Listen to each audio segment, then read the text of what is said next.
हमने ऑपरेटर्स देखे अभी, और अब हम देखते हैं ऑलवेज ब्लॉक। ऑलवेज ब्लॉक जो है वो बड़े, सॉरी स्क्रीन शेयर कर दूँ। जी, ऑपरेटर्स हमने देखे और अब हम ऑलवेज ब्लॉक को देखते हैं। ऑलवेज ब्लॉक जो है वो एक इम्पॉर्टेंट कॉन्सेप्ट है हमारे क्वेरी लॉग में।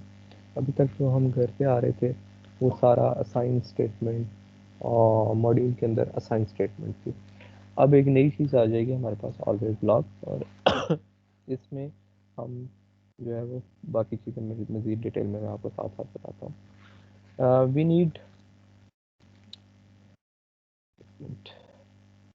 ओके जी, we need a way where we write less and model much. ठीक है, तो हमें ऐसा तरीका चाहिए जो जिसमें हम कम लिखें और ज़्यादा चीज़ें हमारे पास इम्प्लीमेंट हो जाए। We want to model how things behave. Verilog language constructors should be close to English language or written as circuit behaviors. ठीक है, तो वो उसी के बारे में बता रहा है कि बेसिकली वेरीलॉग लैंग्वेज जो है ये इंग्लिश, जिस तरह हम इंग्लिश लिखते हैं इसी तरह ही बेसिकली लैंग्वेज है हमारे पास, जहाँ पे हम लोग सर्किट के बिहेवियर को देखते हुए अपना कोड लिखते हैं। Hence can be called behavioural modelling. ठीक है, इसी तरह इसको बिहेवियरल मॉडलिंग बोला था। So far everything was done using assign। अभी तक हम जो कर रहे थे हर स्टेटमेंट से पहले हमें क्या लिखना पड़ता था, assign p equal to this. ठीक है, assign P Q equal to P zero और p1। ठीक है, तो हम असाइन यूज़ कर रहे थे। As many assign statement were there respective hardware was formulated. जितनी असाइन स्टेटमेंट होंगी उतना हार्डवेयर वो बनता जाएगा। ठीक है, गेट्स बनते जा रहे थे मतलब। अब हमने क्या करना है, now we will use always block, the brother of initial block. और इनिशियल ब्लॉक वो है जो हम लोगों ने टेस्ट बेंच में देखा था अपने पास। ठीक है, इनिशियल ब्लॉक हमारे पास, इनिशियल का काम है एक दफ़ा चलना, ऑलवेज है हर टाइम चलते रहेगा। Always block has procedural statement inside the behavioural model the digital circuits. Behaviourally model the digital circuits. ठीक है, इसमें क्या होता है, इसमें प्रोसीजरल असाइनमेंट होती हैं। उसमें उसको बोलते थे असाइन वाले को हम कंटिन्यूस असाइनमेंट, इसको हम बोलते हैं प्रोसीजरल असाइनमेंट। ठीक है, इसमें दो तरह की असाइनमेंट्स होती हैं प्रोसीजरल असाइनमेंट्स। एक होती है ब्लॉकिंग, नॉन ब्लॉकिंग, उनको हम अभी थोड़ी देर तक देखते हैं। Blocking procedural assignments, if statement and case statement, ये आज के लेक्चर में हम लोगों ने देखना है। ब्लॉकिंग क्या होती है, उससे पहले ज़रा हम इसका सेंटेक्स देख लें कि basic syntax of behavioural modelling में ऑलवेज ब्लॉक में क्या होता है हमारे पास। तो ये हमारे पास एक ऑलवेज ब्लॉक है। इस ऑलवेज ब्लॉक के कुछ पार्ट्स होते हैं। ये ऑलवेज कीवर्ड, ठीक है, उसके बाद ऐट लिखते हैं, ऐट के बाद हमने यहाँ पे सेंसिटिविटी लिस्ट देनी होती है। सेंसिटिविटी लिस्ट में क्या चीज़ आती है, all signal on whose change circuit response. ठीक है, ऐसी लिस्ट जिसकी वजह से आपके सर्किट में चेंजिंग आ रही हो उसको हम सेंसिटिविटी लिस्ट में डाल देते हैं। आगे एग्जांपल जब देखेंगे आपको ज़्यादा क्लियर हो जाएगा, लेकिन ये सोच लें कि ऐसे सिग्नल्स जिनकी चेंजिंग पे आपका सर्किट का बिहेवियर चेंज हो रहा हो। ठीक है, यानी कि मैं दो इनपुट्स आ रही हैं अगर, तो मैं कहते हैं दो इनपुट्स जो हैं उनके चेंज होने पे आउटपुट चेंज होती है, तो उन दोनों इनपुट्स को हम क्या करेंगे, सेंसिटिविटी लिस्ट में डाल देंगे। ठीक है, उसके चेंज होने पे ये फ़ौरन आके अपनी आउटपुट चेंज करेगा। All inputs for combinational circuits, ठीक है, ये एग्जांपल दे रहा है कि कम्बिनेशनल सर्किट्स की जितनी भी इनपुट होंगी वो सेंसिटिविटी लिस्ट में लाजमी आएंगी आपके पास। उसके बाद procedural statements in the body, ठीक है, ये सारी प्रोसीजरल स्टेटमेंट्स होंगी। प्रोसीजरल स्टेटमेंट्स फिलहाल यही रख लें कि इक्वल का साइन लगा होगा उसमें। ठीक है, पी इक्वल टू जो भी है, असाइन कीवर्ड नहीं यूज होगा। उसके बाद use begin and if necessary if more than one procedural statement. ये बिगिन एंड उस टाइम लगाना ज़रूरी है जब स्टेटमेंट एक से ज़्यादा होंगी। यहाँ पे एक स्टेटमेंट पे आप बेशक बिगिन एंड ना लगा, लेकिन एक से ज़्यादा स्टेटमेंट हो गया तो ये बिगिन एंड आपको लगाना पड़ेगा। ठीक है, सेम जिस तरह आप अगर सी में कर रहे थे या सी प्लस प्लस में कर रहे थे तो ब्रैकेट्स लगाते थे आप। अगर एक से ज़्यादा, इफ़ के अंदर एक से ज़्यादा चीज़ें होती थी तो आप ब्रैकेट्स लगाते थे, करली ब्रैकेट। इस तरह यहाँ पे बिगिन एंड जो है ये एज ब्रैकेट्स के तौर पे बिहेव करते ठीक है। उसके बाद इसकी always block, and always block can be consider as a complex circuit part. ठीक है, ये एक ऐसा सर्किट पार्ट है। इट कैन बी सस्पेंडेड और एक्टिवेटेड। ठीक है, ये सस्पेंड हो सकता है या एक्टिवेट हो सकता है, डिपेंड करेगा आपकी इस सेंसिटिविटी लिस्ट पे। When any signal of the sensitivity list changes or an event occur, ठीक है, ये चेंज होगा, द पार्ट इज एक्टिवेटेड। ठीक है, तो ऑलवेज ब्लॉक के अंदर ये कब आएगा, जब भी सेंसिटिविटी लिस्ट में जो भी चीज़ रखी हुई है वो चेंज हो जाए। ठीक है, जैसे कि मैं इनपुट सिग्नल है तो वो 0 से 1 हो जाए या 1 से 0 हो जाए, तो ये इसके बीच में आएगा। अदरवाइज ये ऑलवेज ब्लॉक इनएक्टिव रहेगा हमारे पास। ठीक है, और and execute the internal procedure statements. ठीक है, वो एक्टिव होगा और इंटरनल प्रोसीजर स्टेटमेंट, ये जितनी स्टेटमेंट्स लिखी होंगी वो एग्जीक्यूट होने लग जाएंगी। Since there is no other timing control constructors, the execution continues to the end of the part of the suspended. ठीक है, तो अब कोई नहीं है तो ये तमाम एग्जीक्यूशन हमारे पास एंड तक चलेंगी। दस and always block actually for ever loop. तो ये जो आपके पास ऑलवेज ब्लॉक है ये फॉर एवर लूप है, लेकिन वो चलेगा कब, जब सेंसिटिविटी लिस्ट की कोई चीज़ जो है वो चेंज होगी। अदरवाइज फिर ये इधर आके चलेगा, फिर चेक करेगा, नहीं है तो ये बाय इसको वो कर देगा, बाईपास कर देगा, फिर आके चेक करेगा, फिर चेक करेगा, फिर चेक करेगा। जब चेंज आएगी ये आके इसको करेगा, फिर से दोबारा चेक करना शुरू कर देगा। ठीक है, तो ये वाइल की तरह काम करता है कि चलता रहेगा चलता रहेगा चलता रहेगा, लेकिन ये फॉर एवर लूप है, चलता रहेगा। जैसे an always block actually for loop for ever, and then initiation of the each loop is controlled by the sensitivity list. ठीक है, ये लूप जो है सेंसिटिविटी लिस्ट पे बिहेव करेगा। एग्जाम्पल देख लेते हैं, फिर आपको ज़्यादा क्लियर हो जाएगा। ये एग्जाम्पल वही 1 बिट कंपेरेटर की है। एक्सक्यूज ये मी सर। हमने जी सर ऑलवेज लूप तो हमेशा चलता रहेगा, पर उसके अंदर का जो बिगिन और एंड वाला है वो तो एक दफ़ा चलेगा फिर। नहीं नहीं, बिगिन एंड जो है ये बता रहा है कि ऑलवेज यहाँ से बिगिन हो रहा है और यहाँ पे एंड हो रहा है, ये वो इनिशियल नहीं है। ठीक है, ये इनिशियल नहीं है, ये ऑलवेज है। ऑलवेज का बिगिन और एंड बता रहा है कि ऑलवेज यहाँ से शुरू हो रहा है, यहाँ पे ख़त्म हो रहा है। ठीक है, ओके सर जी। अच्छा, तो ये वो सर्किट है जो कि हमने पहले कंपेरेटर 1 बिट कंपेरेटर का किया था। ठीक है, इनपुट थी I0 I1 और EQ आउटपुट थी, और P0 equal to this, P1 equal to this और EQ इक्वल टू इन दोनों का और। ठीक है, तो ये वही है। अब इसी सर्किट को हम लोगों ने थ्रू ऑलवेज ब्लॉक किया, तो क्या चेंजेस आई। सबसे पहले तो ये जो आउटपुट है इसको हो गया रेज। ठीक है, ये क्यों रेज हुआ ये मैं आगे बताता हूँ, मतलब क्या रूल है इसका रेज करने का। इनपुट हमारे पास वायर ही रही। ठीक है, आउटपुट होगी रेज, यहाँ पे आउटपुट कुछ भी नहीं है तो इसका मतलब वायर है। उसके बाद ये दो भी रेज हो गया हमारे पास। ठीक है, अब ये ऑलवेज ब्लॉक आ गया हमारे पास। ऑलवेज ब्लॉक के मैंने कहा था जी, सेंसिटिविटी लिस्ट में आपने वो चीज़ें देनी होती हैं जिसकी चेंज होने पे आपकी आउटपुट चेंज हो रही हो, या कम्बिनेशनल सर्किट की तमाम इनपुट्स हम दे देते हैं। तो हमारे पास जो सर्किट था उसमें I0 और I1 दो इनपुट थी, उसने सेंसिटिविटी लिस्ट में डाल दी। ठीक है, और सेंसिटिविटी लिस्ट का मैंने कहा जी, ये क्या होती है बेसिकली, इसके चेंज होने पे आपका ऑलवेज ब्लॉक जो है एक्टिव हो जाएगा, अदरवाइज ऑलवेज ब्लॉक एक्टिव नहीं रहेगा। ठीक है, वो बार बार चेक करेगा, जैसे इनकी चेंजिंग आई वैल्यू प्रीवियस से, वो इधर घुस जाएगा और इधर एग्जीक्यूट करेगा। उसके बाद इसने क्या किया, P0 को वही P0 equal to I not of I0 and not of I1। ठीक है, not of I0 not of I1, P1 equal to I0 and I1 और EQ इक्वल टू इन दोनों का और। ठीक है, सिंपल, ये खत्म हो गया। तो चेंजिंग क्या क्या आई, एक सबसे पहले use of variable data type regs not net group like wire.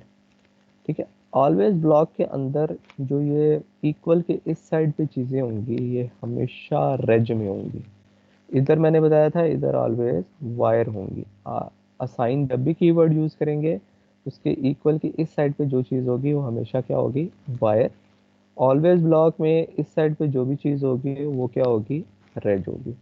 इसीलिए ये P0 भी रेज है, P1 भी रेज है, और ये EQ भी रेज है हमारे पास। ठीक है, ये इसके सिंटेक्स है जो कि आप लोगों ने याद रखना है। ऑलवेज ब्लॉक के अंदर जब भी कोई चीज़ लेफ्ट साइड पे आएगी वो हमेशा आपके पास रेज होनी चाहिए, अदरवाइज एरर जनरेट होगा आपके पास। इसी तरह अगर हम इस गेट लेवल सर्किट पे जाएं तो असाइन के साथ जब भी ये जो भी चीज़ होगी ये हमेशा वायर होनी चाहिए, ये रूल है इसका। ठीक है, ये रूल आपको ज़बानी याद होना चाहिए, आपको बस देखते ही आपको जो है वो इस चीज़ का पता हो जाना चाहिए कि ये रूल है। ठीक है, क्योंकि ज़्यादातर यही रूल जो है वो आपको कंफ्यूज करता है कि मैं रेज किसे रखूँ, मैं वायर किसे रखूँ। ठीक है, ऑलवेज ब्लॉक के अंदर रेज, उससे वायर जब भी यूज़ होगा, ऑलवेज या इनिशियल ब्लॉक दोनों के लिए रेज, और उससे वायर जब भी यूज़ होगा तो आपके पास वायर यूज़ होगा। ठीक है, अब सेंसिटिविटी लिस्ट में का काम क्या था कि इसको चेंजिंग पे, तो इनिशियली चेंज ही होगा, इनिशियली ये एक्टिव होगा, तो ये इनकी वैल्यू अपडेट कर देगा। उसके बाद अगर I0 और I1 की वैल्यू वही रही तो ये ऑलवेज ब्लॉक एक्टिव नहीं होगा। ठीक है, 0 0 लेट सपोज इनिशियली थी 0 0, जब तक 0 0 है तब तक ये इसमें आएगा नहीं, वही आउटपुट आएगी, आउटपुट चेंज नहीं होगी ना ज़ाहिर है। तो इनपुट अगर चेंज हो तो आउटपुट चेंज होगी। इन दोनों में से कोई एक भी अगर चेंज हो गया तो वो फिर इधर आके इसकी वैल्यू अपडेट करेगा। तो अब हमारे पास जो सर्किट है वो सिर्फ और सिर्फ तब अपनी वैल्यू अपडेट करेगा जब सेंसिटिविटी लिस्ट में कुछ चेंज होगा, अदरवाइज वो अपडेट नहीं करेगा। यहाँ पे क्या कर रहा था, मैंने कहा था जी assign keyword continuously value assign करता रह रहा है। यहाँ पे हम देखें तो हर टाइम इसकी वैल्यू कंप्यूट हो रही है, इसमें अपडेट हो रही है, कंप्यूट हो रही है, अपडेट हो रही है। इसमें क्या हो रही है, खाली सेंसिटिविटी लिस्ट में जो चीज़ चेंज होगी तब अपडेट होगी, अदरवाइज वो पुरानी वैल्यू ही रखेगा। और पुरानी वैल्यू रखेगा इसलिए यहाँ पे रेज रखा गया ताकि वो वैल्यू स्टोर रखे अपने पास टेम्परेरी। ठीक है, इसलिए यहाँ पे रेज यूज़ किया जाता है। ठीक है, समझ आ गई इस बात की, क्योंकि इसने खाली अपडेट करना है, हर सेंसिटिविटी लिस्ट में चेंज होने होगा तब अपडेट करेगा, हर टाइम अपडेट नहीं करेगा। इसलिए इसको वैल्यू स्टोर रखनी थी, इसलिए यहाँ पे रेज यूज़ किया हम लोगों ने ये वाले सारे। ठीक है, और इसमें असाइन क्योंकि कंटिन्यूसली करना है तो आपकी ज़रूरत नहीं है इसको स्टोर करने की। ठीक है, और एरर आएगा अगर आप उसको रेज रखेंगे। ठीक है, all inputs parts sensitivity list डाल दी इसने, रेज रखा और ये दे दिया।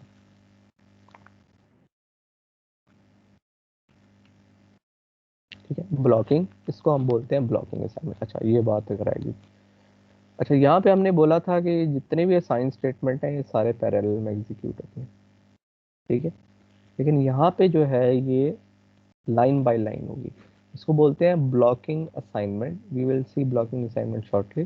लेकिन ब्लॉकिंग असाइनमेंट का काम क्या है कि जब तक ये एग्जीक्यूट नहीं हो जाती अगली जो स्टेटमेंट है ये ब्लॉक रहेगी। ठीक है, फिर ये एग्जीक्यूट होगी तो ये ब्लॉक रहेगी। ठीक है, तो लाइन बाय लाइन एक एक लाइन जो है एग्जीक्यूट होगी ऑलवेज ब्लॉक। इधर क्या होता था, सारी पैरेलल में एग्जीक्यूट होती, इसलिए यहाँ पे ऑर्डर मैटर करता है, यहाँ पे ऑर्डर मैटर नहीं कर रहा था। ठीक है, इसमें अगर मैं EQ पहले लिख दूँ तो हमारे पास P0 और P1 कंप्यूट ही नहीं होंगे और वो पहले लिखे होंगे।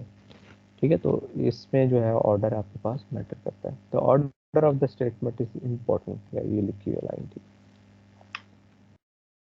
Also variable this. अच्छा, अब ब्लॉकिंग और नॉन ब्लॉकिंग ये दो कॉन्सेप्ट आते हैं हमारे पास। ब्लॉकिंग क्या होता है कि प्रोसीजर स्टेटमेंट दो होती हैं, एक ब्लॉकिंग होती है, एक नॉन ब्लॉकिंग होती है। ठीक है, इसको भी हम नॉन ब्लॉकिंग कर सकते हैं, आगे देखते हैं किस तरह करेंगे, लेकिन ये ब्लॉकिंग है। ब्लॉकिंग में क्या होता है, they block next statement until they execute. जब तक ये स्टेटमेंट एग्जीक्यूट नहीं होती इसके आगे जितनी भी स्टेटमेंट है वो ब्लॉक होंगी, ब्लॉक रहेंगी, इसलिए इसको ब्लॉकिंग बोला जाता है। Immediate assignments like a gate connected to next gate. ठीक है, ये इस तरह है जिस तरह ये वाला गेट किसी दूसरे गेट के साथ, तो जब तक ये ए एंड बी नहीं आते तब तक ये वाला कंप्यूट नहीं हो सकता। ठीक है, तो ये पहले ये कंप्यूट होगा, ये ब्लॉक करके रखेगा इसको। जैसे ये एग्जीक्यूट हो गया फिर ये एग्जीक्यूशन होगी इसकी, ठीक है। Use for making combinational logic in always block, ठीक है। तो ये ब्लॉकिंग स्टेटमेंट हमारी कॉम्बिनेशनल लॉजिक के लिए हमेशा यूज होती है, ठीक है। सिक्वेंशियल के लिए नॉन ब्लॉकिंग यूज होगी। नॉन ब्लॉकिंग में क्या है, they don't block next instruction, ये अगली इंस्ट्रक्शन को ब्लॉक नहीं करेंगे। Assign eight the end of always block, ठीक है। कंप्यूट कर लेते हैं लेकिन असाइन जो है ये हमेशा ऑलवेज ब्लॉक जैसे ख़त्म होता है और तमाम वैल्यूज, जैसे कि अगर यहाँ पे अगर मैंने इन सबको नॉन ब्लॉकिंग किया हुआ, नॉन ब्लॉकिंग के लिए यहाँ पे लेस देन का एरो भी साथ आता है, लेस देन इक्वल टू का साइन आता है बेसिकली, ठीक है। वो ये नहीं कि उसको चेक कर रहा है, वो बेसिकली असाइनमेंट है उसकी। तो उसमें क्या होगा, उसमें ये चीज़ कंप्यूट हो जाती है पैरेलल में, लेकिन जब उसको वैल्यू देने लगता है तो वो जैसे ऑलवेज ब्लॉक खत्म होता है उस टाइम सबको वैल्यू दे देता है। सेम उसी तरह जिस तरह फ्लिप फ्लॉप आप कहते हो ना कि positive edge of the clock पे ये अगर फ्लिप फ्लॉप लगे हुए हैं 4 फ्लिप फ्लॉप, तो ये इनकी वैल्यू अपडेट हो जाएगी, ये वाली वैल्यू।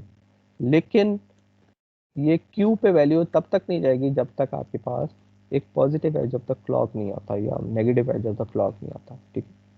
जैसे ही positive edge of the clock आता है ये भी वैल्यू अपडेट कर देता है, ये भी उसी इंस्टेंस पे।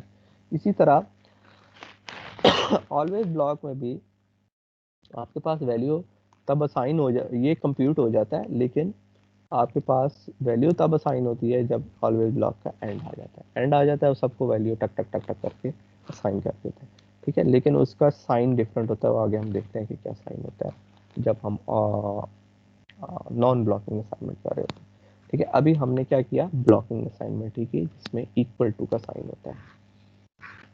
अच्छा, उसके बाद use for making sequential logics. Non blocking जो है ये सिक्वेंशियल के लिए होता है, ब्लॉकिंग जो है ये कॉम्बिनेशनल सर्किट्स के लिए होता है, ठीक है। सिक्वेंशियल मीन्स जहाँ पे आपके पास ये फ्लिप फ्लॉप्स आ जाए, making sequence where changes are made at the end of the always block, ठीक है। समझ आ गई, मैं एक दफ़ा फिर से समरी कर देता हूँ। ब्लॉकिंग जो है उसमें ब्लॉक करके रखेगा अगली स्टेटमेंट जब तक वो एग्जीक्यूट नहीं हो जाता, और ये कॉम्बिनेशनल सर्किट्स के लिए यूज होते हैं, ठीक है। तो जब भी कॉम्बिनेशनल सर्किट ऑलवेज ब्लॉक में बनाना हो, ब्लॉकिंग स्टेटमेंट यूज करनी है। और नॉन ब्लॉकिंग तब यूज करेंगे जब अपने सिक्वेंशियल सर्किट्स बनाने हैं और ये पैरेलल में एग्जीक्यूट होते हैं, और eight the end of always block सबकी वैल्यू अपडेट हो जाती है जिस तरह ये फ्लिप फ्लॉप की होती है हमारे पास, positive edge of the clock करने पे।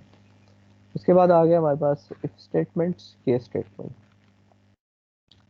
इफ स्टेटमेंट और केस स्टेटमेंट यूज कब होती है, we need to write decision making combinational circuits, encoder, decoder, multiplexer using behavioral modeling. Hence we need special language which show is made as a circuit behavior, ठीक है। ये वैसे ही कहानी है। तो अब इफ एल्स होता किस तरह, यहाँ पे सेम जिस तरह सी सी प्लस प्लस में होता था इफ एल्स, यहाँ पे भी इसी तरह है। इफ कंडीशन दी, बिगिन और एंड लगाया, अगर स्टेटमेंट एक से ज्यादा है, ठीक है। वहां पे हम क्या करते थे, ब्रैकेट्स लगाते थे, यहाँ पे बिगिन और एंड लगाना पड़ता है हमें, एल्स बिगिन और एंड, ठीक है। तो इफ एल्स जो है वो सेम इस तरह काम करेगी आपके पास। अच्छा, अब इफ के लिए एक अलग सर्किट बनेगा, एल्स के लिए अलग सर्किट बनेगा, और वो एक्टिवेट कब होगा, जब ये कंडीशन ट्रू होगी, अदरवाइज ये वाला एक्टिवेट होगा। Circuit for first condition, use of begin and and mandatory if more than one procedural statement. अगर ये स्टेटमेंट एक से ज़्यादा है तो ये बिगिन एंड ज़रूरी है, ठीक है। उसको नहीं पता चलेगा इफ के अंदर क्या क्या करना है मैंने, और एल्स का भी सेम इसी तरह, ठीक है। तो ये एक अलग सर्किट है, ये एक अलग सर्किट है बनेगा हमारे पास, ठीक है।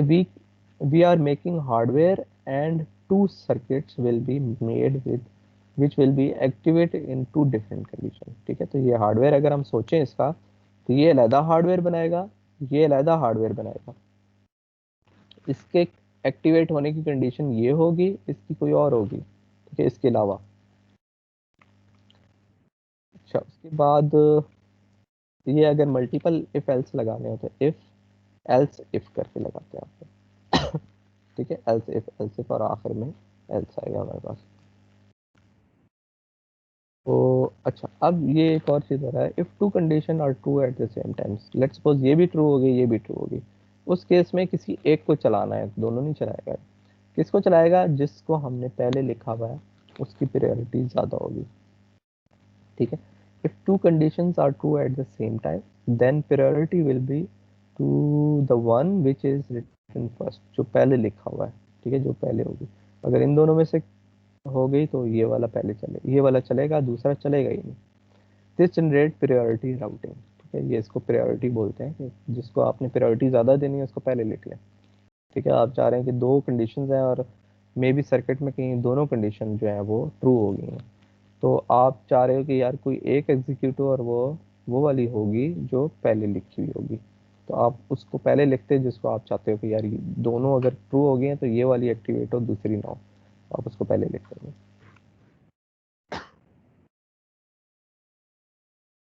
ठीक है, अब एग्जांपल देख लेते हैं। अब हमने जब भी कोडिंग कर रहे होते हैं तो हमें हार्डवेयर की टर्म में भी सोचना होता है उसको, ठीक है। तो इसका हार्डवेयर जो है वो ये बना है, कैसे बना अभी मैं बता देता हूँ। एग्जांपल है प्रायोरिटी, ठीक है। तो कहते हैं जी if m equal equal n r equal to a plus B plus C हो जाए, ठीक है। तो आउटपुट हमारे पास क्या होगी, a प्लस बी प्लस सी होगी अगर m इक्वल टू n हो जाए तो। Else m is greater then n, अगर m इज ग्रेटर देन हो जाए तो a माइनस बी होगा, और ज़ाहिर है ये इक्वल नहीं है, ग्रेटर नहीं है, तो लेस होगा, लेस पे c प्लस वन होगा मतलब। अब ये जो इफ एल्स होते हैं ये हमेशा मल्टीप्लेक्स बनते हैं, जिस तरह कंडीशनल ऑपरेटर में मल्टीप्लेक्सर बने थे, इसी तरह यहाँ पे भी मल्टीप्लेक्सर बनते हैं, ठीक है। तो ये इसने वो लगाए हुए हैं मल्टीप्लेक्सर, ठीक है। तो सबसे पहले मल्टीप्लेक्सर पहले इफ का, ठीक है, वो सबसे पहले लगेगा। तो ये इसने यहाँ पे लगाया, ये बेसिकली चेक कर रहा है एम और एन को, एम एन ग्रेटर देन होगा तो ये वाला वन देगा, इक्वल होगा तो ये वाला वन देगा, अदरवाइज दोनों जो है वो जीरो होंगे हमारे पास, ठीक है। तो सबसे पहली कंडीशन देख लेते हैं। पहली कंडीशन है एम इक्वल टू एन, तो इसमें इस केस में यहाँ पे क्या आएगा, वन आएगा, ठीक है। ये वाला हमें क्या देगा, वन देगा। ये वाला जो मर्जी दे, जीरो दे या वन दे, इससे फर्क नहीं पड़ेगा क्योंकि ये वाला एक्टिव हुआ हुआ है, ये वाला ऑफ हुआ होगा, ठीक है, फिर वन आया। तो ये एक्टिव हुआ तो इसने क्या किया, ए प्लस बी किया, और फिर उसका जो रिजल्ट आया उसको सी के साथ प्लस किया, और ये वाला आपके आर आउटपुट पे चला जाएगा, ठीक है। ये वन वाली कंडीशन, क्योंकि यहाँ पे वन आ रहा है, तो ये वाली कंडीशन आउटपुट पे चली जाएगी। ये कब होगा, M grade M equal equal N हो जाएगा, ठीक है, ये ट्रू होगा था। दूसरी कंडीशन क्या है कि else if M greater than N, M greater than N पे ये वन होगा और इसने जीरो हो जाना है, ठीक है, क्योंकि ये फॉल्स हो गया, तो ये जीरो हो जाएगा। उस केस में ये वाला मल्टीप्लेक्सर आपके पास ऑन होगा और ये वाली ब्रांच चलेगी, ठीक है। इस ब्रांच में क्या करना है, ए माइनस बी, ए यहाँ से आ रहा है, बी यहाँ से आ रहा है, और ये इनका सब्ट्रैक्शन परफॉर्म हो रही है। सब्ट्रैक्शन परफॉर्म होगी, ये यहाँ से इधर जाएगी और यहाँ से जीरो वाली से होते हुआ आर पे चली जाएगी यहाँ पे, ठीक है। तो ये दो मल्टीप्लेक्सर लगे हुए हैं कि ये उस टाइम पे जीरो दे रहा होगा, ये वन दे रहा होगा, ठीक है। तो वन वाली एक्टिव होगी, ये जीरो वाली एक्टिव होगी, और यहाँ से इधर चला जाएगा।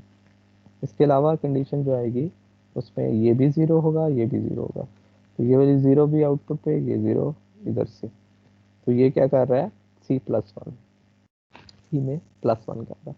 ये सर्किट आपको बनाना आना चाहिए, ठीक है। इसी तरह मैं कोई भी सर्किट दे सकता हूँ, कोई भी इफ एल्स की स्टेटमेंट दे सकता हूँ, इससे आपको सर्किट बनाना चाहिए। ये सर्किट गिवन होगा, उससे आपने ये कोडिंग बनानी आनी चाहिए कि इसकी क्या कोडिंग होगी, ठीक है। आसान है कि ये जो पहला मल्टीप्लेक्सर है ये इसका होगा, पहली इसका, ठीक है। दूसरा वाला मल्टीप्लेक्सर दूसरे का होगा, कंडीशन देख लेनी है आपने जीरो वन पे कौन सा एक्टिव है।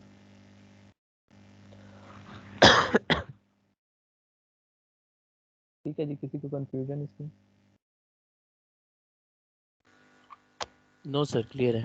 ओके, ठीक है। इसकी एक दफ़ा खुद से प्रैक्टिस करोगे तो आपको ये वाली चीज़ बिल्कुल क्लियर हो जाएगी। इसी चीज़ को हम कंडीशनल ऑपरेटर से भी कर सकते हैं, ठीक है। कंडीशनल ऑपरेटर से कब करेंगे, जब हमारे पास असाइन कीवर्ड यूज़ करेंगे, ठीक है। कंडीशनल ऑपरेटर के साथ हमेशा असाइन कीवर्ड यूज़ होता है। इफ एल्स जो है ये ऑलवेज ब्लॉक के अंदर यूज़ होता है, ठीक है। इफ एल्स हमेशा आपने ऑलवेज ब्लॉक के अंदर यूज़ करना है, ऑलवेज ब्लॉक से बाहर इफ एल्स नहीं यूज़ होगा, तो इसके लिए ऑलवेज ब्लॉक लगाना ज़रूरी है। कंडीशनल ऑपरेटर के लिए ऑलवेज ब्लॉक नहीं होना चाहिए, ये ज़रूरी है, ठीक है, ये ऑलवेज ब्लॉक के बाहर होगा। तो यही काम हम कंडीशनल ऑपरेटर से भी कर सकते हैं। कैसे कर सकते हैं, कोई बता सकता है?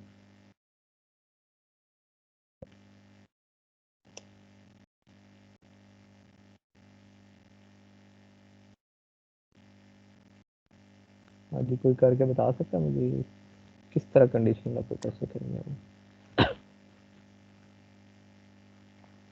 ठीक है, हम कंडीशन लगा देते हैं R equal to M equal equal N.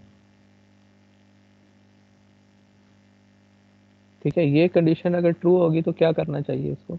A plus B plus सी करना चाहिए। ठीक है, यहाँ पे मैं लगा देता हूँ, ये ट्रू होगी तो ए प्लस बी प्लस सी करेगा। ठीक है, ये किधर चला जाएगा? आर पे। और अगर ये फॉल्स होगी तो हमने क्या करना है? अगर ये कंडीशन फॉल्स होगी तो हमने फिर से एक चेक लगाना है ये। ठीक है, ये क्या करेगा? एम ग्रेटर देन एन, इसको चेक करेगा।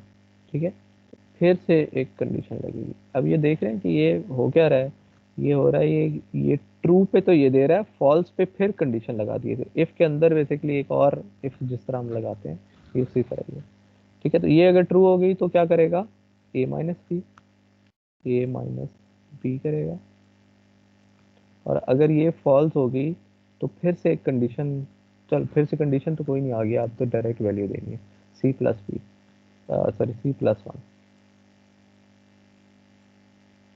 ठीक है, अगर ये ट्रू हो गई तो ये काम करेगा, फॉल्स हो गई तो फिर से एक कंडीशन को चेक करेगा, M is greater than N. और ये अगर ट्रू हो गई तो ये काम करेगा, एल्स ये वाला काम करेगा। ठीक है, तो ये कंडीशनल ऑपरेटर, यहाँ पे असाइन लगाना जरूरी है, A double S I G N. ठीक है, ये इस जगह पे आएगा। बात समझ आई? तो ये अगर आपके पास इफ एल्स नहीं है, सॉरी ऑलवेज ब्लॉक नहीं है, और आप यही काम करना चाह रहे हो, तो आप इस कंडीशनल ऑपरेटर्स के थ्रू ये काम करोगे, और ये आप लैब में भी करोगे, शायद पीबीओ लैब में, थर्ड लैब थी I guess। ठीक है, तो ये काम आपने कर सकते हो, लेकिन ऑलवेज ब्लॉक नहीं है तो ये काम करना है, ऑलवेज ब्लॉक है तो इफ एल्स के अंदर जो है आपने ये काम करना है। ठीक है, आई थिंक थर्ड या फोर्थ और फिफ्थ लैब है आपकी, तो ये लैब्स हैं दो, जिसमें एक में इससे काम करना है, एक में इससे काम करना है। उसके बाद आ जाता है हमारे पास केस स्टेटमेंट्स। ठीक है, केस भी सेम उसी तरह जिस तरह आपने सी प्लस प्लस में केस करते हो, उसी तरह यहाँ पे भी केस स्टेटमेंट ही होती है हमारे पास। ठीक है, केस स्टेटमेंट में आपने केस कीवर्ड यूज़ करना है, और जिसको आपने एक्सप्रेशन को टेस्ट करना है, जिसके मल्टीपल आउटपुट आ सकते हैं, उसको यहाँ पे रखना है। ठीक है, और फिर आइटम्स, ये वैल्यूज़, ये वैल्यू वैल्यू आ गई तो ये काम करना है, ये वैल्यू आ गई तो ये काम करना है, ये, और अगर इनमें से कोई भी वैल्यू नहीं आई तो डिफ़ॉल्ट केस आप लगाते हैं। मल्टी वे डिसीजन स्टेटमेंट्स। ठीक है, मल्टी वे इफ एल्स की तरह ही होती हैं, लेकिन ये आसान होती है। Compare case expression with number of items. ठीक है, तो इसको एक्सप्रेस करेगा कि क्या होती है। ठीक है, अब एग्जांपल हम करेंगे तो आपको क्लियर हो जाएगा। To whom it matches that one is selected। ठीक है, जिसके साथ ये आइटम मैच करेगा, लाइक मैं कहता हूँ ए की वैल्यू 1 हो सकती है, 2 हो सकती है, 3 या इसके अलावा हो सकती है। तो ए की वैल्यू अगर 1 हो गई तो ये वाला एग्जीक्यूट करेगा, ए की वैल्यू अगर 2 हो गई तो ये वाली चीज़ एग्जीक्यूट करेगा, जो भी यहाँ पे हमने लिखा होगा। और अगर इसके अलावा कोई भी वैल्यू आ गई तो डिफ़ॉल्ट वाला एग्जीक्यूट करेगा। ठीक है, तो 1 2 पे कर दिया, इसके अलावा कोई भी आई तो डिफ़ॉल्ट। डिफ़ॉल्ट हम लाजमी लगाते हैं ताकि हमारे पास जो है वो अननोन वैल्यू ना बने। ठीक है, जैसे कि 1 2 3 में कर दिया, लेकिन 4 अगर आ गया तो नहीं पता होगा कि क्या करेगा। तो डिफ़ॉल्ट जो है वो बताएगा कि इसके अलावा कोई भी आ जाए, आपने डिफ़ॉल्ट चला देना। ठीक है, वो 0 1 हो, 5 हो, 10 हो, जो मर्जी आ जाए डिफ़ॉल्ट चला दें। The last item is default covering all unspecific specified। ठीक है, तो अनस्पेसिफाइड जितने भी होंगे वो डिफॉल्ट वाला हमारे पास चलाएगा। बिगिन और and only required if more than one procedure. ये जो बिगिन एंड है ये तब होगा जब एक से ज़्यादा स्टेटमेंट्स यहाँ पे लिखी होंगी, प्रोसीजर असाइनमेंट। ठीक है। और ये केस भी आपका ऑलवेज ब्लॉक के अंदर आएगा हमेशा।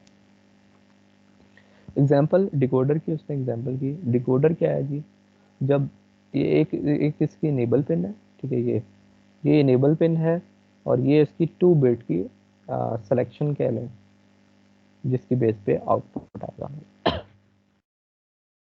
अच्छा, अब ये 2 बिट की आउटपुट वो कह रहा है जी 0 0 हो, अच्छा इनेबल 0 रहेगा, आउटपुट 0 आएगी हमेशा। ठीक है, तो इनेबल जब तक 0 है, आउटपुट क्या आ रही है, ये देखें इन पोर्शन के लिए आउटपुट क्या आ रही है, 0 आ रही है। इनेबल अगर 1 हो गया, उसके बाद ये ए की वैल्यू को चेक करेगा, ए 0 0 है तो 1 आउटपुट पे आएगा, 0 1 है तो 1 0 आएगा, 1 0 है तो 1 0 0 आएगा, और 1 1 है तो 1 0 0 0 आएगा मतलब। ठीक है, तो इसमें कॉम्बिनेशंस और भी बन सकती थी, लेकिन इसमें 8 कॉम्बिनेशंस में ये आउटपुट दिलवाई है। अब इसको कोड करना है, तो कोड करने के लिए सबसे पहले हमने मॉड्यूल बनाया, फिर हमने बताया जी वायर ए है, ठीक है, इनपुट ए जो है वो इनपुट है, इनेबल भी इनपुट है 1 बिट की, ए जो है ये 2 बिट की है मतलब। आउटपुट जो है वो वाई है और वो रेज रखी है। रेज क्यों रखी है, क्योंकि इसको ऑलवेज ब्लॉक के अंदर हम लोग वैल्यू असाइन करेंगे। ठीक है, तो ऑलवेज ब्लॉक के अंदर जब भी करेंगे रेज होनी चाहिए, और ये 4 बिट की है, यहाँ पे देखेंगे ये 4 बिट की। अच्छा, अब उसने लिखा ऑलवेज एट स्टैटिक। ये स्टैटिक अभी बताएंगे हम कि क्या चीज़ है। स्टैटिक का मतलब है कि जितनी भी इनपुट हैं तमाम सेंसिटिविटी लिस्ट में इंक्लूड कर दो। ठीक है, पहले ये जो हमने बात की थी, इसमें ऑलवेज ब्लॉक जो है, इसमें हम सेंसिटिविटी लिस्ट में खुद दे रहे थे। ठीक है, ठीक है, ये I0 और I1 दे रहे थे। अगर मैं यहाँ पे स्टेरिक डाल देता तो उसका मतलब भी यही था कि जितने भी इनपुट्स हैं वो तमाम इनपुट्स इसकी सेंसिटिविटी लिस्ट में आ जाए। तो इसमें 2 ही हैं, दोनों खुद आ जाती है ऑटोमेटिकली। क्योंकि सर ये इस वजह से भी है ना कि ये चेंज हो रही है ना, 10 से 01 भी हो सकता है, ये आगे हाँ, चेंजिंग हो रही है इनमें। कॉम्बिनेशन सर्किट में हमने यही बोल दिया कि जितनी भी इनपुट्स होंगी वो तमाम आपने डाल देनी है। ठीक है, सिक्वेंशियल सर्किट्स में मैटर करता है, लेकिन कॉम्बिनेशनल सर्किट्स में हम तमाम सेंसिटिविटी लिस्ट में डाल देते हैं। तो स्टैरिक डाल दें या एक जितनी है वो खुद लिख दें इस तरह। ठीक है, तो इधर भी स्टैरिक अगर मैं डाल देता, स्टैरिक का मतलब था जितनी इनपुट है, ये जो इधर मॉड्यूल की इनपुट है, ये तमाम सेंसिटिविटी लिस्ट में आ जाएंगी।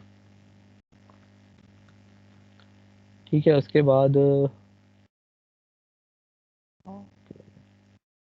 ठीक है, ये सेंसिटिविटी लिस्ट में आ गई। उसके बाद इसने केस में ग्रुप कर दिया। ठीक है, ग्रुप, ये कॉन्केटिनेशन हुई है, वो जो हमने अभी थोड़ी देर पहले किया था। इसका मतलब है इनेबल को चेक करेगा और ए की 2 बिट्स को चेक करेगा। टोटल मिला के कितनी हुई, 3 बिट्स। तो ये 3 बिट इन तीनों को चेक कर रहा है। ठीक है, तीनों को चेक कर रहा है। वो कहता है जी 0 0 0 हो, 0 0 1 हो, 1 0 सॉरी 0 1 0 हो, या 0 1 1 हो। आंसर क्या आना चाहिए ये अब लिख दो। ठीक है, ये इन पहली 4 कंडीशंस को वो बेसिकली एक ही लाइन में बता रहा है कि ये हो, ये हो, ये हो, ये हो। आउटपुट क्या आ रही है, 0। तो आउटपुट उसने 4 बिट की 0 कर दी। ठीक है, ये उसने कंडीशन बता दी कि ये कंडीशन आ गई। ठीक है, और ये कॉमा से बेसिकली सेपरेट हुई है। तो इन चारों में से कोई भी कंडीशन आ जाए, y की आउटपुट क्या हो जाएगी, 0 0 0 0। उसके बाद ही कहता है जी ये इसको चेक कर रहा है 1, ये इनेबल वाली है, क्योंकि इनेबल हमने सबसे पहले लिखा है, और बाकी 2 बिट्स जो है वो ए की हैं। ठीक है, ये 2 ए। इनेबल 1 होगी, ए की दोनों बिट 0 होंगी, तो आउटपुट क्या आनी चाहिए, 1 1, सॉरी 0 0 0 1। ठीक है, ये बनेगी। तो ये इसको कर रहा है। सेकंड में 1 0 1 को कर रहा है, तो 1 0 1 पे ये आनी चाहिए, 1 1 0 पे ये आनी चाहिए, और 1 1 1 पे ये आनी चाहिए। अब ये कह रहा है डिफ़ॉल्ट कैन बी यूज्ड, इधर हम डिफ़ॉल्ट यूज़ कर सकते थे। अब यहाँ पे इशू है ना, इशू फिलहाल तो नहीं बनेगा, क्योंकि 8 की 8 कंडीशन लिखी हुई है हमने। ठीक है, लेकिन अगर कोई ऐसी कंडीशन आ गई जो यहाँ पे डिफाइन नहीं है, तो डिफ़ॉल्ट नहीं है, इसका मतलब है वो सर्किट आपका जो है वो अननोन वैल्यू देने लग जाएगा। हम उसको पता नहीं चलेगा मैंने कौन सी वैल्यू असाइन करनी है। ठीक है, इसलिए कह रहा है कि इसकी जगह हम डिफ़ॉल्ट भी यूज़ कर सकते हैं। ठीक है। तो एक्सक्यूज मी सर।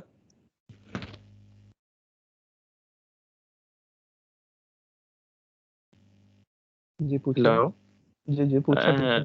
सर वो बीच में नेट चला गया था, अगर आपका एंडी ये केस से वापस थोड़ा आइडिया दे दें, यानी कि केस में ऑलवेज ऑलवेज। ऑलवेज तो आपका वो ब्लॉक है ना, जी जी, जिसमें ऑलवेज का पता है, बस केस से बता दें। केस में हम यहाँ पे देते हैं टेस्ट केस, जिसको हमने टेस्ट करना है, और ये उसकी कंडीशंस होती हैं कि ये कंडीशन आ जाए तो ये आउटपुट आएगी, ये कंडीशन होगी तो ये आउटपुट आएगी। ठीक है, ये हमने अगर इधर देखें तो ये एक्सप्रेशन देते हैं, जैसे कि ए है, ए की वैल्यू 1 होगी तो ये वाला चलेगा, 2 होगी तो ये वाला चलेगा, एंड अगर उसके अलावा कोई वैल्यू आ गई तो ये वाला चलेगा। इस तरह हम जो है इनको कंबाइन करके लिख दिया। इनेबल और ए दोनों को कंबाइन करके लिख दिया, कॉन्केटिनेशन ये। ठीक है, इसमें सीक्वेंस मैटर करता है। इनेबल पहले लिखा हुआ है, इसका मतलब पहले ये इनेबल को चेक करेगा, यानी कि ये वाली बिट इनेबल की होगी, ये वाली, और बाकी जो 2 बिट्स हैं वो एक ही बिट्स हैं। अब इन तीनों की वैल्यू कंबाइन करके वो चेक करेगा। ठीक है, ये तीनों को चेक करेगा इकट्ठा।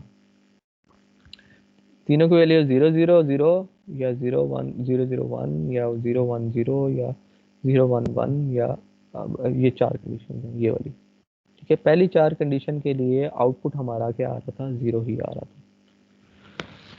ओके सर, समझ आ गया। ठीक है, और उसके अलावा जितनी भी कंडीशन हैं वो यहाँ से इसमें देख के लिखती हैं कि ये कंडीशन हो तो ये आउटपुट आएगा, ये कंडीशन हो तो ये वाली आउटपुट आएगा, एंड सो ऑन। ठीक है, इसको अब मजीद हम थोड़ा सा सिंप्लीफाई करेंगे। ये उसने ग्रुप मल्टीपल एक्सप्रेशन कर दिया, आप भी कर सकते हैं। इधर 10 अगर इनपुट होंगे तो 10 को कंबाइन करके लिख देंगे और फिर उन्हीं की वैल्यू चेक करेंगे आप। All possible conditions are covered. ठीक है जी। अच्छा, अब ये आ गया जी प्रायोरिटी इनकोडर। प्रायोरिटी इनकोडर क्या होता है? इसमें आपने सबसे ज़्यादा प्रायोरिटी जो है वो R4 की है, इसके बाद R3 की है, R2 की है और R1 की है।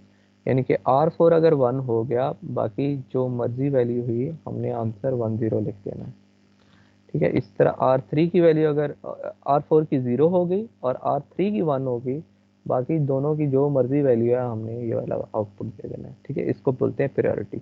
सबसे ज़्यादा इसकी प्रायोरिटी है, फिर इसकी है, फिर इसकी है, और फिर एंड में आके इसकी प्रायोरिटी है, खैर ये 0 पे ही चल रहा है। ठीक है, और ये आउटपुट हमें दिया।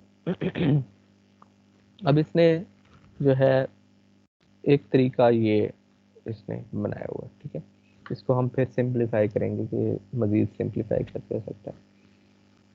अच्छा, ये इसने किया हुआ है कि नाम लिखा हुआ है, इनपुट जो है इसकी आर है 4 बिट की, 4 से 1 लिख दिया इसने। ठीक है, ये 4 है और ये 1 है, 0 नहीं किया। ठीक है, अपनी मर्जी होती है। टोटल ये 4 बिट ही बनेंगे हमारे पास। तो आउटपुट रेंज 2 से 0। ठीक है, 2 1 एंड 0। तो ये वाई जो है रेंज क्यों रखा, क्योंकि ऑलवेज ब्लॉक के अंदर इसको वैल्यू असाइन करेंगे इस वजह से। अच्छा, ऑलवेज एट स्टैटिक डाल दिया, स्टैटिक से ये आर की 4 बिट इंक्लूड हो जाएंगी इसके अंदर। उसके बाद केस लगा दिया आर पे।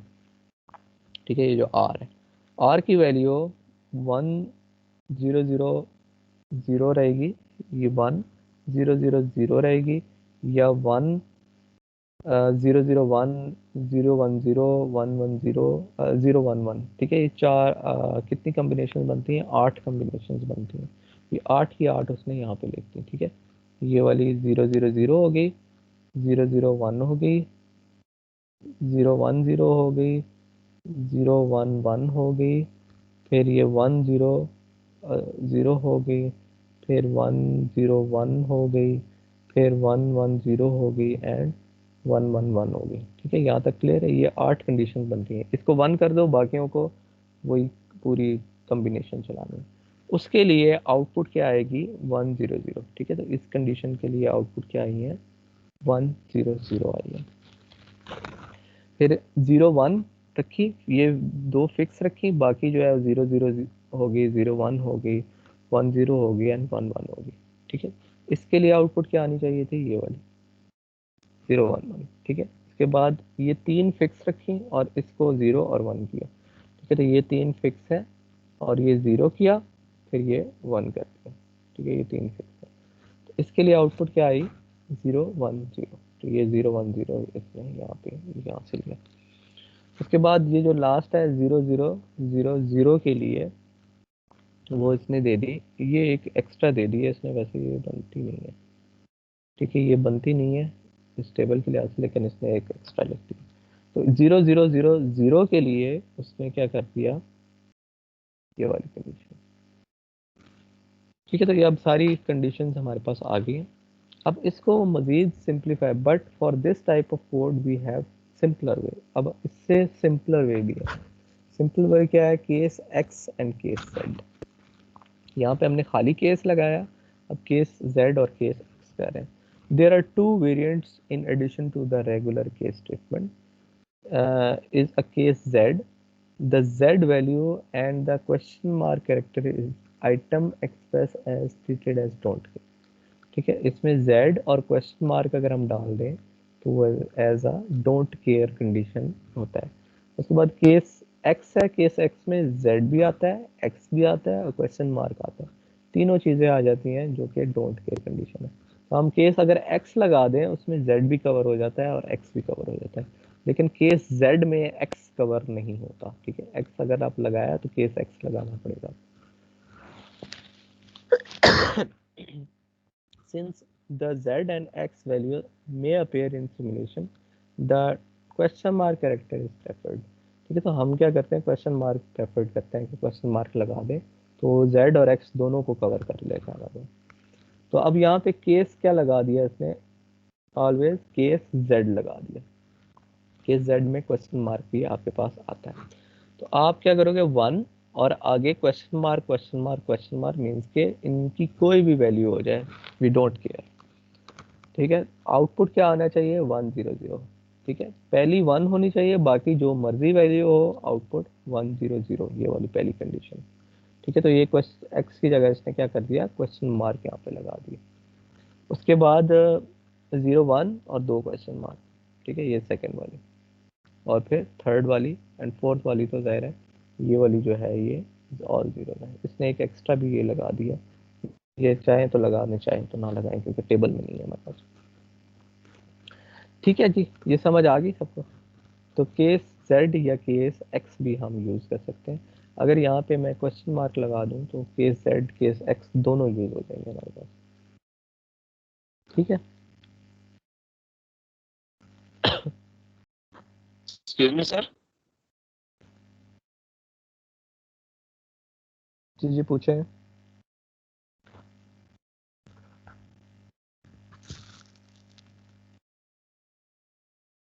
सर ये जो इससे पहले वाली स्लाइड पे कराया है ना, वहाँ पे तो यानी ये तो सिंपल है, इसमें तो इजीली हो गया है ना। जो हम कि इनपुट दे रहे हैं उसी से रिलेटेड हमारे पास आउटपुट आ रही है।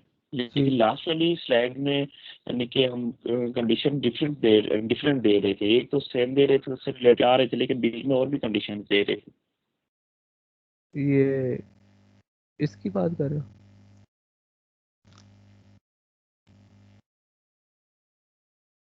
Yes sir. इसमें ना ये सारी इसमें चीजें जो कवर। केस आर में जो है ना। जी जी। Yes sir. इसमें क्योंकि हमने ये सारी कंडीशन कवर करनी थी ना, 0 0 0 वाली भी 0 0 1 वाली भी, इस वजह से बहुत सारी कंडीशन देनी पड़ी है हमें, ठीक है। ये सारी कंडीशन 8 कंडीशंस ऐसी बनेगी जहाँ पे ये 0 0 0 0 0 1 1 0 1 और 1 1 1 तक चलेगा। उस सब की कंडीशंस के लिए आंसर क्या आएगा हमारे पास 1 0 0, इसलिए हमें सारी कंडीशन देनी पड़ रही है यहाँ पे, ठीक है। जब केस एक्स और केस जेड लगाया उसमें हमें कंडीशन पहली वाली देखेंगे, बाकी डोंट केयर, ठीक है। वो जो मर्जी वैल्यू हो आंसर उसने वही देना है। सर ये आपने पहले कंडीशन में 8 कॉम्बिनेशन बनाया, बाकियों में सर 4 फिर 2 1, ये क्यों सर? वो इस वजह से कि पहली 1 होनी चाहिए, बाकी तमाम कंडीशंस आएंगी। इस इनकी अगर बनाए हम कॉम्बिनेशंस तो इनके 8 कॉम्बिनेशंस बनते हैं, ठीक है। दूसरी में पहली सही 2 है। फिक्स हैं और ओके ये सर, खाली क्लियर दो है। जो हैं ये चेंज हो रही हैं, 0 0 0 1 1 0 और 1 1, इसलिए इसकी जो है वो 4 कंडीशन बनी है, इसकी 2 बनी है क्योंकि एक बिट जो है वो अननोन है 0 और 1 करके हम उसको कर देंगे। ठीक है जी, क्लियर सही हो है गया? सर, समझ। Yes sir. ओके जी, ये हो गया हमारे पास। ठीक है, उसके बाद एक कॉन्सेप्ट आता है full case and parallel case. ठीक है, ये कॉन्सेप्ट आपको पता होना चाहिए, क्लियर होना चाहिए बिल्कुल। ठीक है जी, दो before looking at what hardware will be made, let's see how case statement is written. ठीक है, केस स्टेटमेंट किस तरह लिखी थी? Case G is equal to 1 1 1, जिस पे वैल्यू है 1 1 क्वेश्चन मार्क बी 0 है, और 0 0 0 पे इसकी वैल्यू है 1। ठीक है, आउटपुट की वैल्यू 1 है। अब ये कहता है कि ये जो कंडीशन है 1 1 1 वाली, ये तो टेबल में इससे डिफाइन हो रही है। ठीक है जी, दूसरी कंडीशन, ये जो तमाम कंडीशंस हैं ये वाली, ये समेत, इस समेत, ये कंडीशन 1 क्वेश्चन मार्क से डिफाइन हो रही है। ठीक है, ये 1 है, बाकी कोई भी अननोन इनके जो भी वैल्यू है वो इससे डिफाइन हो रही है।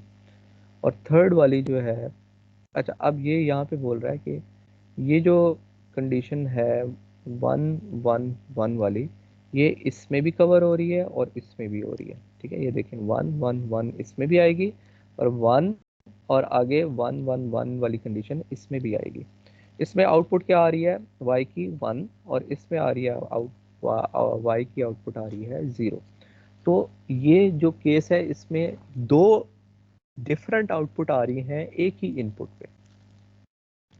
ठीक है, तो ये वाली कंडीशन जो है, ये कह रहा है since 1 1 is covered twice but 1 1 output will be 1 as it comes first. लेकिन ये वाली जो है वो चलेगी, क्योंकि 1 1 यहाँ पे भी कवर हो रहा है, यहाँ पे भी कवर हो रहा है, लेकिन हमने ये कहा था जी प्रायोरिटी होती है, जो पहले लिखा होता है वो वाली आउटपुट जो है वो इंक्लूड होती है। तो ये वाली बेसिकली 1 आउटपुट देगा, 0 नहीं देगा 1 1 पे। ठीक है, उसके बाद ये वाली कंडीशन जो है, ये ग्रीन वाला कवर कर रहा है। ठीक है, 0 0 0 पे ये 1 आ रही है। उसके अलावा ये जो कंडीशंस हैं, ये हमारी कवर ही नहीं हो रही इस केस में। 3 possibilities not covered, hence y need to be remembered, which is not possible in combinational circuits। ठीक है, तो ये combinational circuits में नहीं होता। अब ये जो है, ये कंडीशन कवर नहीं हुई, तो ये जो केस है इसको हम बोलते हैं is not full case nor parallel case. Full case कौन सा होता है? जिसमें तमाम कंडीशंस कवर हो रही हो, उसको बोलते हैं फुल केस। और पैरेलल केस वो केस होता है जिसमें डिस्टिंक्ट इनपुट पे sorry same out different output ना आ रही हो एक ही इनपुट पे। जैसे कि यहाँ पे 1 1 1 पे 1 आ रहा है, और यहाँ पे 1 1 1 पे 0 आउटपुट आ रही है। ठीक है, तो ये हम बोलते हैं नॉन पैरेलल। ठीक है, पैरेलल नहीं है, मीन्स के एक ही आउटपुट नहीं दे रहे, डिफरेंट आउटपुट दे रहे हैं सेम इनपुट पे। और फुल केस कौन सा होता है? जिसमें तमाम कंडीशन कवर हो रही है। इसमें तमाम कंडीशन कवर नहीं हो रही, ये वाली कंडीशंस रह रही हैं, इसलिए फुल केस भी नहीं है। ठीक है, neither it is full case nor it is parallel case. अच्छा, when all possible binary values of expressions are covered by item expressions, the statement is known as full case। ठीक है, जिसमें तमाम कंडीशन, ये वाली तमाम कंडीशंस कवर हो रही होंगी, उसको हम फुल केस बोलेंगे, अदरवाइज वो फुल केस नहीं होगा। For combinational circuit we must use the full case statement since each input combination should be an output value। ठीक है, वो कह रहा है जी हमें कम्बिनेशनल सर्किट के लिए ज़रूरी है कि हमारा केस जो है वो फुल होना चाहिए, यानी कि हर एक स्टेटमेंट को कवर करनी चाहिए। और स्टेटमेंट को कवर करने के लिए हम क्या कर देते हैं, डिफ़ॉल्ट लगा देते हैं, जिससे तमाम अनमैच कंडीशन जो है वो भी कवर हो जाती है। एग्जांपल, जैसे कि ये वही चीज़ है, इसमें खाली अगर मैं डिफ़ॉल्ट लगा दूंगा, तो डिफ़ॉल्ट का मतलब ये है कि 1 1 1 पे ये होगा 1, और बाकी कंडीशंस पे ये होगा, यानी कि ये वाली कंडीशंस पे ये होगा। इसके अलावा जो भी कंडीशन आ जाती है ये वाली, उन पे आउटपुट जो है वो डिफ़ॉल्ट वाला केस चल जाएगा। तो अब ये फुल केस हो गया। ठीक है, तमाम कंडीशंस कवर कर रहा है, कोई ऐसी कंडीशन नहीं है जो कि इसमें कवर ना हो रही है, ठीक है, तो फुल केस है। तो ये खैर ऐसी है, तो फुल केस जो है वो होना जरूरी है। It is full but not parallel. Parallel क्यों नहीं है? क्योंकि यहाँ पे 111 पे आउटपुट 1 आ रही है और यहाँ पे 111 पे 0 आउटपुट आ रही है। तो ऐसी कंडीशन भी नहीं लगानी कि जहाँ पे सेम इनपुट पे डिफरेंट आउटपुट आ रही है, ठीक है, आउटपुट सर्किट की एक ही आएगी एक कंडीशन पे। तो अभी ये पैरेलल नहीं है हमारे पास, लेकिन ये फुल है। फुल है का मतलब क्या है कि तमाम कंडीशंस को कवर कर रहा है, ठीक है, ये 111 वाली भी कर रहा है, 1 और ये सारी भी कर रहा है, ये वाली, और इसके अलावा जो बच गई हैं ये डिफ़ॉल्ट वाला कवर कर रहा है उसको, ठीक है। तो डिफ़ॉल्ट लगा दें तो हमारे पास वो फुल केस हो जाता है। उसके बाद इस एग्जांपल में वो कह रहा है जी वायर सेलेक्ट, ठीक है, एक सिलेक्शन लाइन है, ये वही जो ये वाला सर्किट हमने किया था, ये वाला, इस सर्किट को केस के थ्रू कर रहा है, ठीक है। तो इसको केस के थ्रू इसने किस तरह किया, ठीक है, सिलेक्शन लाइन है, सिलेक्शन लाइन की वैल्यू अगर 0 0 हो जाती है तो r equal to a plus b plus c हो जाएगा, 1 0 हो जाती है तो r equal to a minus b हो जाएगा, और इन दोनों के अलावा अगर कोई वैल्यू आती है तो c प्लस 1 हो जाएगा, ठीक है। तो ये भी फुल केस है। और पैरेलल केस क्यों है? क्योंकि r की डिफरेंट सेम इनपुट पे सेम इनपुट पे एक डिस्टिंक्ट आउटपुट है हमारे पास, ठीक है। आउटपुट हमेशा वो 0 0 पे ये वाली है, 1 0 पे ये है, 1 1 पे भी ये है, और 0 1 पे भी यही है, ठीक है। तो सेम इनपुट पे डिस्टिंक्ट एक स्पेसिफिक आउटपुट है हमारे पास। ये नहीं हो रहा कि 0 0 पे भी 0 0 पे r is equal to a plus B है, और 0 1 0 0 पे r equal to a minus C, ऐसा नहीं है, ठीक है। सेम इनपुट पे डिफरेंट आउटपुट नहीं है कहीं भी, ऐसी कोई जगह नहीं है। हाँ, डिफरेंट इनपुट पे सेम आउटपुट है, लेकिन सेम इनपुट पे डिफरेंट आउटपुट कहीं भी नहीं है, ठीक है।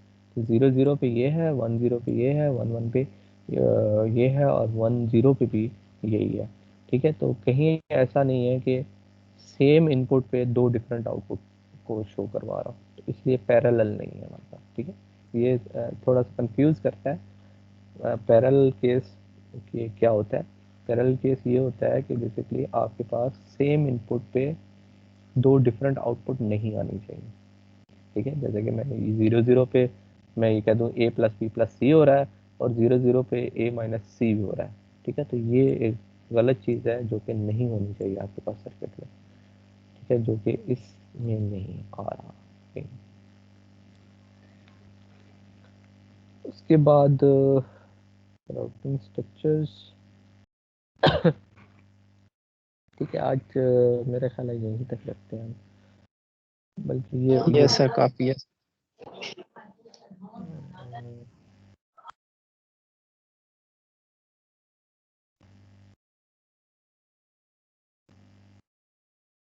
चलो ठीक है, आज का यहीं तक रखते हैं, फिर इंशाल्लाह जो है हम ट्यूसडे से हमारे पास जो रेगुलर होगा वेंसडेज, उसमें हम आगे करेंगे, ठीक है। किसी को कंफ्यूजन तो नहीं है इसमें कोई? No sir. तो जी कैनवस में सबकी लगा